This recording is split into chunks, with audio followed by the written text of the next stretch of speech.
Ameerikaa fi Iraan marii nagaa eegalaniiti akka jiran miidiyaaleen gabaasaa addunyaadhaa hedduun gabaasaati jiran. Israa'el immoo marii kanatti gufuu ta'aa waan jirtuuf kallattiidhaan lolli ammatti Israa'el irra jirtu kun gufuu marii kanaa ta'uu malaan yaaddoo xiinxaltoota siyaasaati.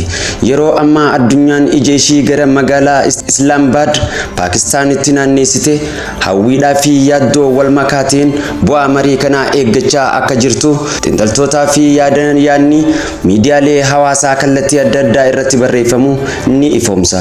Kabajamtootaa fi daawwattoota lammii miidiyaa, nutis qophii keenya kan haala ammaan tana marii biyya Paakistaan jirtuu fi hegereen akkamiin mariin kun goolabamuu danda'a irratti xiinxala isiniif qopheessinee isiniif dhiyeessina.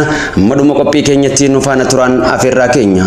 Waraanni Ameerikaa fi Israa'el akka salphatti xumurama ja'anii Iraan irratti kan lola balan biyyi Ameerikaatii fi Israa'el salphatti dhaabuun danda'amuun dadhabamte ammas kallattiin isaanii kan mootummaa Iraan jijjiiruu irratti xiyyeeffatan kallattiin isaa irraa maquudhaan humni Iraan addunyaan hin arkin gara Iraan addunyatti bahuudhaan Ameerikaadhaa fi Israa'el qormaata guddaa keessa galchite. Sababa kanaanis biyyoonni lameen Iraan irratti duula banan kun doolaara biliyoona hedduudhaa fi miidhaa lubbuu fi qabeenyaa guddaa balleessuu dabranii diinagdee addunyaa gama baha jiddu galaatii fi addunyaa guutuu kan sakaale ta'uun isaa ni beekama. Ammaan haalota ammaan tana jiruun mariin nagaa kan amma Islaambaaditti jalqabame kun nageenyaa fi diinagdee addunyaa akka carratti kan ilaalamu hoggaa ta'u amma biyyoonni lameen Paakistaan keessatti marii jalqabaniiti jiran.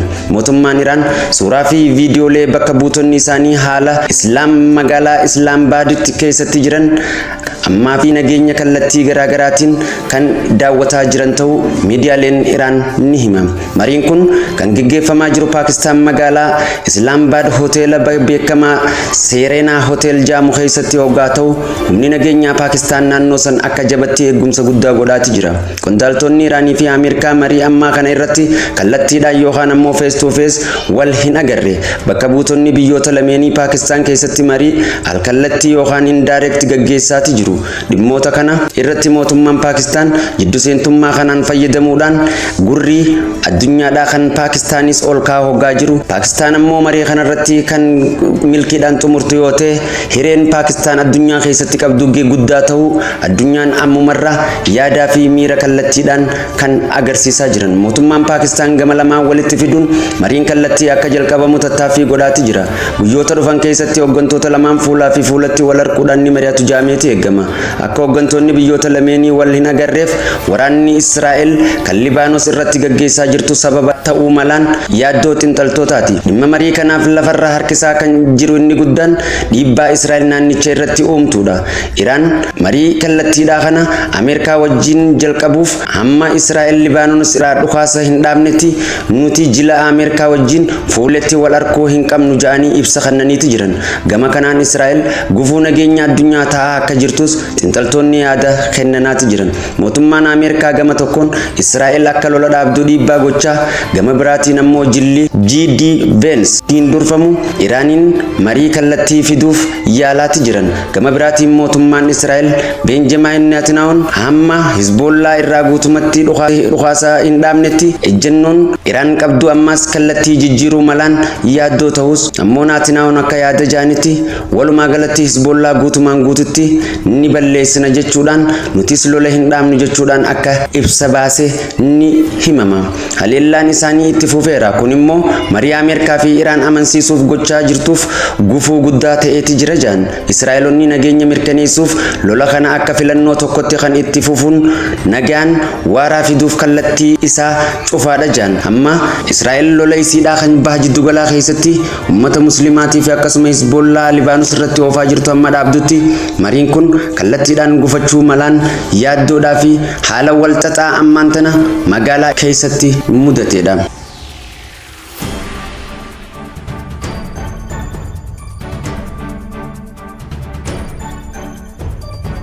Mariin nagaa waliigaltee walitti bu'iinsa Ameerikaa fi Iraan jidduutti uumameef kana furuuf magaalaa Islaamabaaditti gaggeeffamaa jiru kun carraa milkaa'ina guddaa addunyaadhaafis kan fidu hoggaa ta'u akkasumatti immoo inni yoo hin milkaa'ina ta'e addunyaa walxaxaa nagee dhabuu keessa akka galu maltu xiinxaltoonni yaada kennan. Abdii mariidhaa fi tattaaffii dippiloomaasii mariin ammaa kun marii kanaan dura ture irraa kan adda isa taasisu sadarkaa namoota marii kana irratti hirmaatanii fi bakka itti gaggeeffamaa jiru kanaadha. Aangoonni Ameerikaa fi sadarkaa olaanoo ta'an kan kallattiidhaan wal arkuu isaanii dhimmi kun sadarkaa siyaasa olaanoo xiyyeeffannoo argachuu isaa ni agarsiisa. Paakistaan biyya michuu Ameerikaa fi Iraan ta'uun amanama lachuu biratti qabduu Ameerikaadhaa fi Iraanis walitti araarsuuf tattaaffii cimaa gochaa akka jirtuu fi milkaa'uudhaafis akka dandeessu carraa milkaa'inaa isii ol kaasuu danda'a. Akkasumas marii kanaan dura biyyoonni lameen waliigaltee dhukaasa dhaabuu torbaanota lamaaf turu mallatteeffamuun isaa gamalachuutiin irraa fedhiin nagaa buusuu jiraachuu isaa kan mirkaneessudha. Gufuuwwan marii kana mudachuu danda'an kan jaamu immoo mariin kun akka milkaa'uuf abdiin jiraatus dhimmoonni akka gufuu guddatti milkaa'uu marii kana akka rakkisaa ta'uu fi dhimmoota marii kana gufachiisuu danda'an akka armaan gadii kanatti kan ibsunudha. Dhimmi Libaanosii fi Israa'el Iraan irratti dhukaasa dhaabuun godhamu kun waraana Israa'elii fi Libaanos keessatti Hizbollaa irratti gaggeessitaa jirtu dabalatuun jabeessitee gaafachaa jirti.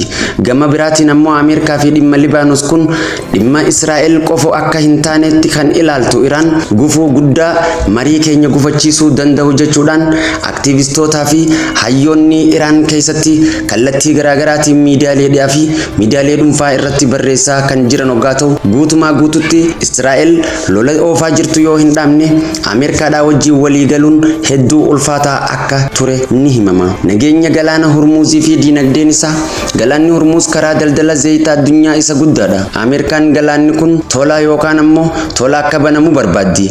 Iraan garuu immoo hulaan galaana Hormuuz irratti mirga birmadummaa qaba jettee kanaan booda kafaltiin to'annoo cimaa akka gootuu fi Ameerikaan akka mirkaneessitu gaafatti.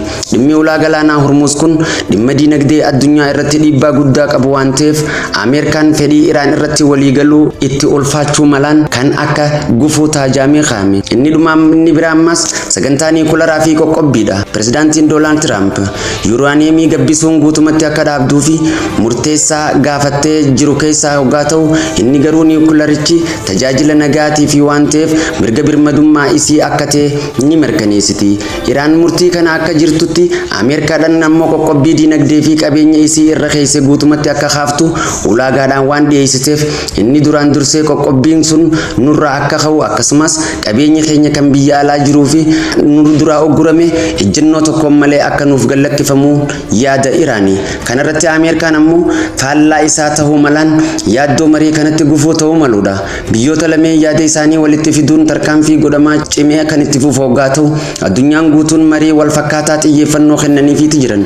Waraanni kun naannoo baha jiddugalaa keessatti qofa kan daangeffamu miti. Cufamuun karaa Hormuuz daldala boba'aa addunyaa jeeqeeti jira. Gatiin boba'aa addunyaa irratti baay'ee dabaluun isaa biyyoota guddataa jiran keessatti gaaga'ama hamaa fiduun isaa beekamaadha. Biyyoota gurguddatan kanneen akka Chaayinaadhaa fi Awurooppaa fi USA irratti dhiibbaa diinagdee uumeeti jira. Mariin Islaamabaad kun yoo milkaa'uu baate kasaaraan diinagdee kun gara kufaatii diinagdee addunyaa guutuu irratti deemuu isaa hin oolu jaan xiinxaltoonni. Sababa kanaaf biyyoonni hundii fi dhaabbileen idil addunyaa waraanni Iraanii fi Ameerikaa jidduu kun akka dhaabbatu fedhiidhaa fi kallattiidhaan ni deeggarra jaaniiti jiran. Haa ta'uutii malee amma yeroo mariin kun godhamuudhaaf magaalaa Paakistaan Islaamabaad keessatti mariin kun taa'amoo itti eegaletti ammas kallattii biraatiin Iraanii fi Chaayinaan waliigaltee deeggarsa waraanaa walii godhuudhaaf kan ture hoggaa ta'u inni kunis kallattiidhaan yaaddoo kallattii waraanaa kanaa fi marii kanaa jijjiiruu danda'a jaan. Haa ta'uutii malee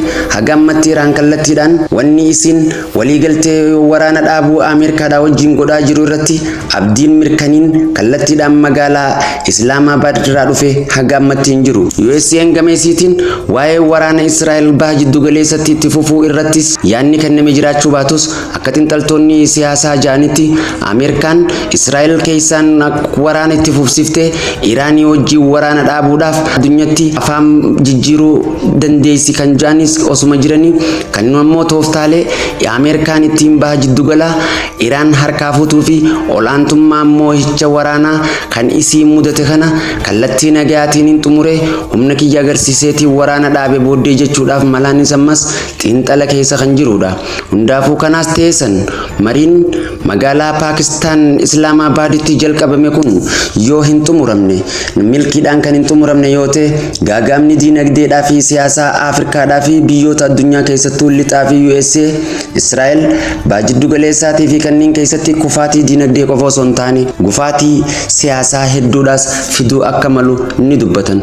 Mariin kun milkiidhaan kan xumuramu yoo ta'e ammoo Paakistaan addunyaa keessatti nageenya waa addunyaa lola addunyaa sadeffaadhaaf shakkame kana bishaan itti neeyitee dhaamsuun addunyaa gubbatti Paakistaan fudhatama kan ol kaasu hoggaa ta'u kanaan dura waraana keessatti araaraa fi kallattii garaagaraatiin nageenya dhabamaniin araarsa jechuudhaan kan carraaqaa turte Turkiin dhimmoota Raashiyaadhaa fi Yuukireen jidduu seensummaadhaa marii addunyaarraa kan fudhatte yoo ta'es ilaammaa kan hin araarsin hoggaa turtu Paakistaan ammoo marii araaraa biyyoota gurguddoo lameenii Iraanii fi Ameerikaa kanatti milkooyte jechuun biyyoota baha jiddu galaa keessatti biyya humna guddoo qabdu Paakistaan ta'uu isidha kan mirkaneeffattuu fi dhiibbaa diinagdee addunyaa fi waraanaa irrattis olaantummaan isidha kan fuuldura mirkanaa'aa deemudha. Chaayinaadhaa fi Raashiyaan dhimmoota kanaan waliigalteen isaanii marii kana keessa harka galfachuudhaaf kan yaadde kan shakkite Ameerikaan haa ta'utii malee immoo haga ammatti ifatti Chaayinaan deeggarsa Iraaniidhaaf godhuun miidiyaalee irratti deemaa yoo jiraates Raashiyaan dhimma kan ilaalchisee waa'ee marii kanaa irratti wanti dubbatame hin jiru. Hundaafuu mariin kun marii milkiidhaa fi akkasuma nageenya baha jiddu galaatii fi addunyaa buusuu haa godhu jenna. Kabajamtootaa fi dhaggeeffattoota lammii miidiyaa qophii keenya haalota yeroo waraana baha jiddu galeessaa keessattuu marii Ameerikaadhaa fi Iraan jidduutti godhamaa jiru ilaalchisee fi wantoota gufuu ta'an kan isiniif qopheessine asirratti raawwanna.